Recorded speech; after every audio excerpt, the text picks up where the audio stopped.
हो, पण या सगळ्या घडामोडींमध्ये आम्ही कुठे आहोत?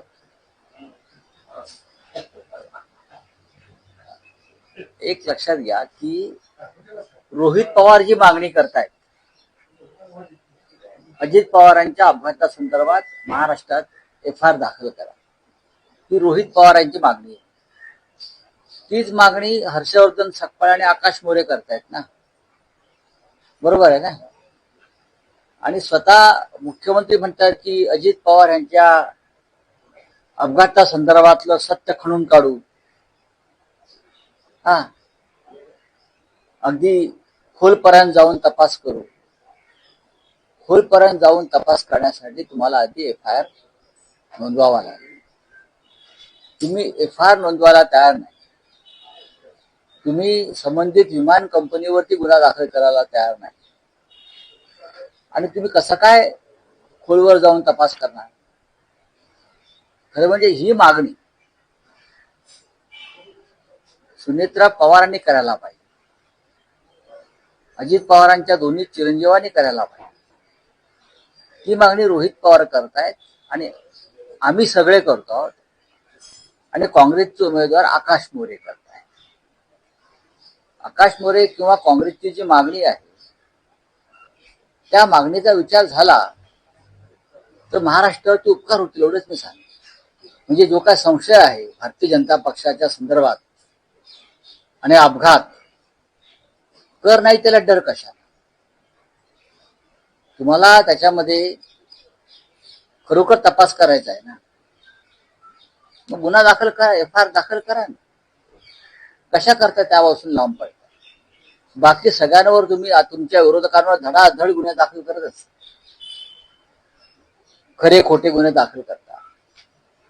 पण तुमचा एक जवळचा सहकारी राज्याचे उपमुख्यमंत्री आणि मुख्यमंत्री म्हणतात त्याप्रमाणे जीवाभावाचा सहकारी आणि मित्र गमावला असं म्हणतात ना, मग त्या जीवाभावाच्या सहकारी आणि मित्राच्या संशयास्पद मृत्यू संदर्भात तुम्ही गुन्हा का दाखल करत नाही?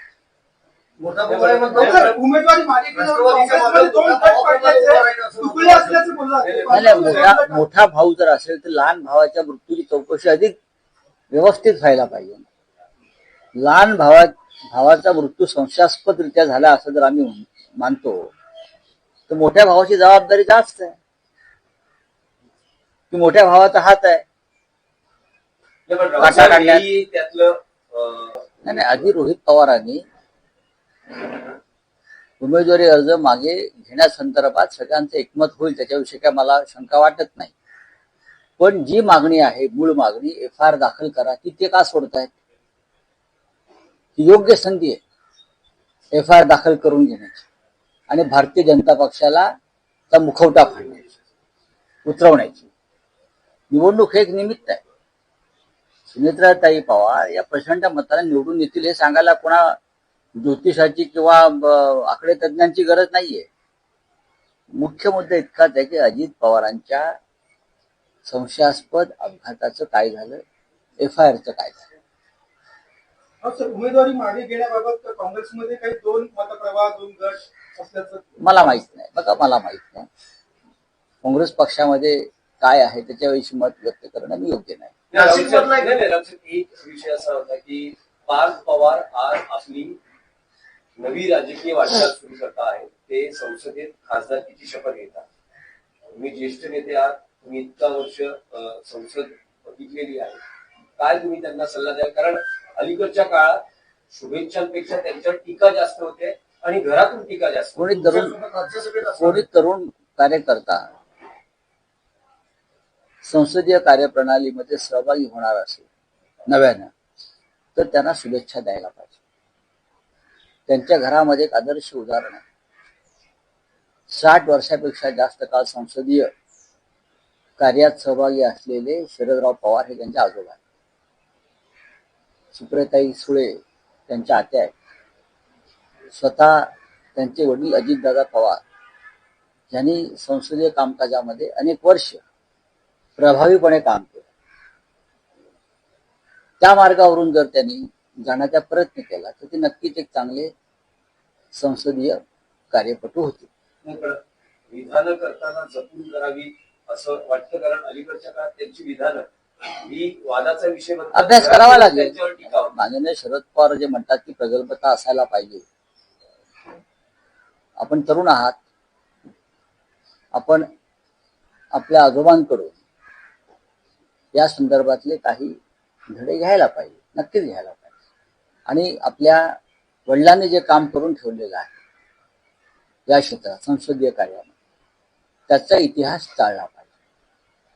राऊतसाहेब, अजितदादांच्या बाबत आदर आणि सहानुभूतीमुळे राष्ट्रवादीकडनं विनवणी केली जाते अन्य पक्षांना, मात्र त्यांच्या पक्षांकडनं बॅनरवरनं अजितदादांचा फोटो गायब होण्याचे प्रकार हा ते त्यांच्या विषयात बोलले.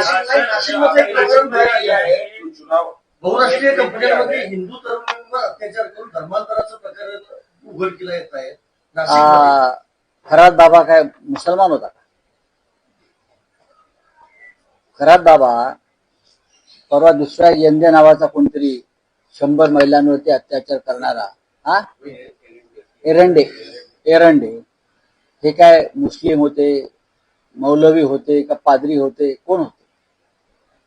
अशा प्रकारचं अघोरी नीच कृत्य करणारा जात धर्म नसतो. खरात बाबा हिंदू आहे किंवा एरंडे नावाचे कोणी बाबा महाराज 100 महिलांवरती लैंगिक शोषणाचा त्यांचा आरोप आहे, हा त्यांची नावं हिंदू आहे म्हणून तुम्ही त्यांच्या बाबतीत हिंदुत्ववादी संघटना या नरमाईची भूमिका घेणार आणि इतर धर्माचे कोणी सापडल्यावरती रस्त्यावर येणार, हे चालणार नाही. भाजपचं सरकार असताना भाजपचे नेते म्हणतात कॉर्पोरेट लव्ह जिहाद आहे. नाही, लव जिहाद हा शब्द जो आहे हा सगळ्यांना लागू पडतो.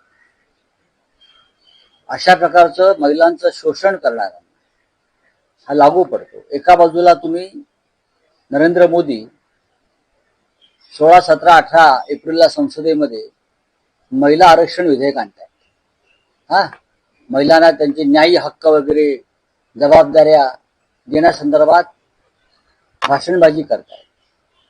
पण त्यांना हे सांगायला पाहिजे कोणीतरी ठणकावून की अशा प्रकारे महिलांना त्यांचे हक्क देणारा महाराष्ट्र हे पहिलं राज्य. शरद पवार साहेब मुख्यमंत्री असताना त्यांनी महिला आरक्षणाचं पहिलं पाऊल टाकलं होतं या देशामध्ये. महाराष्ट्र हे पहिलं राज्य. मला वाटतं चंद्र अय्यंगार त्या खात्याच्या सचिव होत्या आणि त्यांनी हा ड्राफ्ट तयार केला होता. याचं श्रेय महाराष्ट्राला जातं. त्या महाराष्ट्रामध्ये आज अशा प्रकारे जागोजाग भारतीय जनता पक्षाच्या राजवटीमध्ये जागोजाग असे बुवा महाराज वगैरे उदयाला येत आहेत आणि हे सगळे भाजपचे प्रचारक आहेत. हे सगळे भाजपचे प्रचारक आहेत आणि यांच्या सगळ्यांचा भाजपशी संबंध आहे आणि भाजप नेत्यांचा या सगळ्यांशी संबंध आहे. ह्याच्यावर बोला जरा. गृहमंत्र्यांनी सांगितलं खराब प्रकरणामध्ये शर्मिला काकांनी महिलांचे कान टोचले आहेत. ते म्हणतात की खराब सोबत असलेल्या महिला काय बेशुद्ध वाटत नाही, महिलांना कळायला पाहिजे आपण काय करतोय.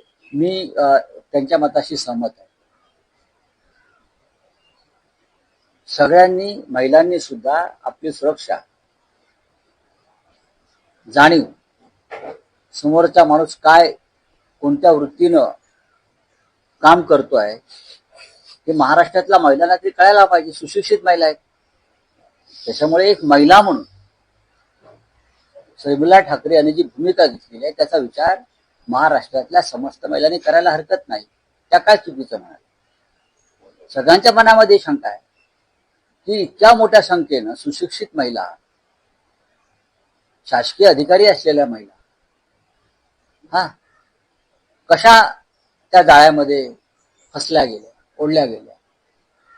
एखाद दुसरी अशिक्षित महिला त्यात ओढली गेली हे आपण समजू शकतो, पण सुशिक्षित महिलांना भान असायला पाहिजे. आणि त्या संदर्भात जर कोणी काही भूमिका मांडत असेल तर त्याचा विचार केला पाहिजे. बेळगाव प्रश्नी तुम्हाला समन्स आलेला आहे पुन्हा एकदा 23 तारखेला तुम्ही हजर राहणार आहात. काय पुढची प्रोसिजर? बघा, बेळगावमध्ये आम्ही अनेकदा आंदोलनं केलेली आहेत आणि त्या संदर्भातले खटले चालू असतात. म्हणजे महाराष्ट्र सरकारमध्ये सीमा प्रश्नासंदर्भातला एक विशेष विभाग आहे आपल्याला माहित असेल कधी काळी एकनाथ शिंदे त्या खात्याचे मंत्री होते किंवा आजही असतील, पण एकही मंत्री त्या संदर्भात कधी बेळगावात जाऊन तिकडल्या मराठी माणसांची काय अवस्था आहे पाहिलंय का? तर अजिबात नाही. आमच्या खटले चालतो, आम्ही जातो. आमच्या सरकारने त्यांना कळवायला पाहिजे की अशा प्रकारचे जे खटले आहेत महाराष्ट्रातल्या जनतेवर ते तुम्ही मागे घेतले पाहिजे. तर आम्ही काय आमच्यासाठी गेलो नाही किंवा तिथे जाऊन आंदोलनं केली नाही. आम्ही तिथे गेलेलो आहोत ते तिकडल्या मराठी माणसाच्या वर जो अन्याय होतोय, जो अत्याचार होतोय, त्याच्यावर आवाज उठवण्यासाठी आम्ही तिथे वारंवार गेलो आणि त्या संदर्भातले खटले आहेत. निवडणूक आयोगाबाबत आपण एक ट्विट केलेलं आहे, त्याची फार चर्चा झाली. निवडणूक आयोगाबाबत आपण एक ट्विट केलेलं आहे काल दुपारी, खूप चर्चा होते. मग निवडणूक आयोग ज्या पद्धतीने वागत आहे पश्चिम बंगालमध्ये किंवा अन्य राज्यामध्ये, त्याच्यामुळे लोकशाहीवरती हा हल्ला आहे. सगळ्यात मोठी लोकशाहीची विटंबना निवडणूक आयोग करत आहे. काल सुद्धा तृणमूल काँग्रेसचं एक शिष्टमंडळ त्यांना भेटायला गेल्यावरती मुख्य निवडणूक आयोग ज्ञानेश कुमार हे अत्यंत उद्धटपणे त्यांच्याशी वागले. गेट लॉस, बरं का, चालते वा, गेट आउट, अशा प्रकारची भाषा 4 खासदार असलेल्या शिष्टमंडळांना तुम्ही वापरता. याचा अर्थ असा आहे की तुम्ही भारतीय जनता पक्षामध्ये विलीन झालेला आहात. तुमच्या कार्यालयावरती भारतीय जनता पक्षाचा झेंडा फडकवा, बरोबर फडकवा. आणि भारतीय जनता पक्ष जो जाहीरनामा नेहमी प्रसिद्ध करतं राज्य आणि राष्ट्रीय स्तरावर, बरं का, त्याच्यामध्ये निवडणूक आयोगाच्या कार्याचा उल्लेख करा. खास जे चाललंय ना की आमची ही अंगीकृत संघटना आहे म्हणून.